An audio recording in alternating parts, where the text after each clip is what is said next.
বৃক্ষরোপণ কর্মসূচি হিসেবে প্রতি বছর মর্নিং বেল চিলড্রেন একাডেমি ঝিনাইদের পক্ষ থেকে শিক্ষার্থীদের মাঝে গাছের চারা প্রদান করা হয়।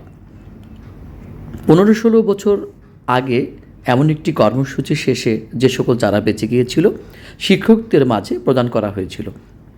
সেখান থেকে আমাদের প্রাক্তন সহকর্মী শাহরিন আক্তার কলি একটি কাঁঠাল গাছের চারা নিজ বাড়ির আঙিনায় রোপণ করেছিলেন। কলি ম্যাডাম বৈবাহিক সূত্রে ঢাকাতে অবস্থান করছেন। গত বছর সেই গাছে একটি কাঁঠাল ধরেছিল, এবছর 3টি। সেখান থেকেই কলি ম্যাডাম মর্নিং বেল পরিবারের জন্য একটি কাঁঠাল পাঠিয়েছে।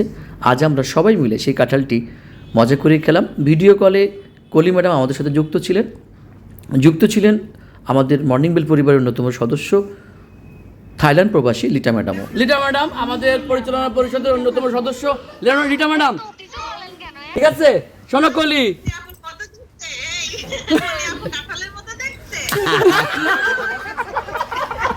আরে কাঁঠালের সেই আমার বউ দেখলি খবর জানতে কালো কাঁঠাল আমি খাই বিসি বের করে খা মিষ্টি আছে বিসি সহ খাও মিষ্টি আছে